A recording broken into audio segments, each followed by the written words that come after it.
কৌশিক বাড়িতে এত আম নিয়ে এসছে যে সব আম পচে যাচ্ছে, কত খাবো।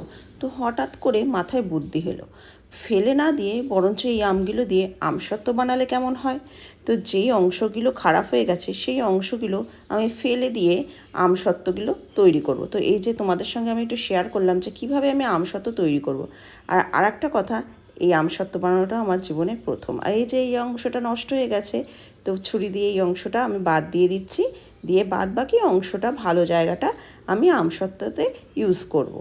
যাই হোক, তো কেটে কেটে প্রত্যেকটা আম আমি এরকমভাবে ছাড়াচ্ছি। আর এটা আমি মিক্সার গ্রাইন্ডারে পিষে নেব ভালোভাবে।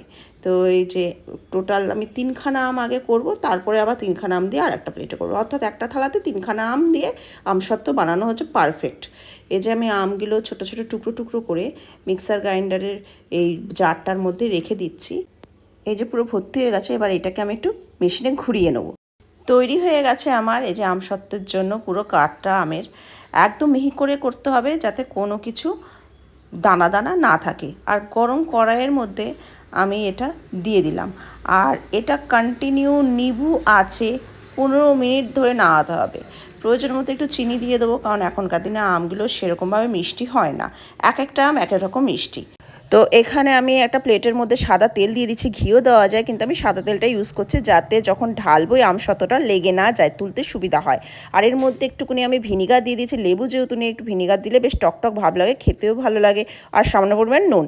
তো আমার 15 মিনিট হয়ে গেছে, তৈরি হয়ে গেছে। এবার আমি প্লেটের মধ্যে ঢেলে দিচ্ছি পুরো আমসত্ত্বটা। এই যে পুরো ছড়িয়ে দেবো ভালোভাবে, যাতে প্লেটে চারিদিকে ছড়িয়ে যায়, এবং যতটা পাতলা হবে তত ভালো, কারণ হচ্ছে যত পাতলাটা কি হবে, তাড়াতাড়ি শুকোতে সুবিধা হবে। এই দেখো আমার আমসত্ত্ব পুরোপুরি রেডি হয়ে গেছে। আর এটা শুকোতে আমার 3 দিন লেগেছে, অর্থাৎ 3 দিন পুরোপুরি রোদ্রে শুকাতে হয়।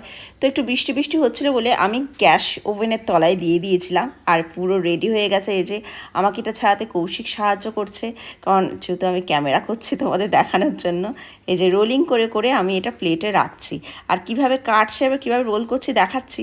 এই যে ছুরি দিয়ে একটুকুনি তুলে নিলাম, যেহেতু তলায় তেল মাখানোই আছে, খুব সুবিধা হচ্ছে ছাড়াতে। এবার একটুকুনি উঠিয়ে এবার আমি এটা ধীরে ধীরে কি করব, রোল করে নেব। এবার তোমরা ফ্রিজে কন্টেনারে রেখে দাও, এবং চাটনি বানিয়ে বিভিন্ন এমনি শুকনোও খাওয়া যায়। এই যে খুব সুন্দর লাগছে। তো আমার এটা প্রথম আমসত্ত্ব বানানো, কেমন হয়েছে একটু অবশ্যই কমেন্ট করে জানিও।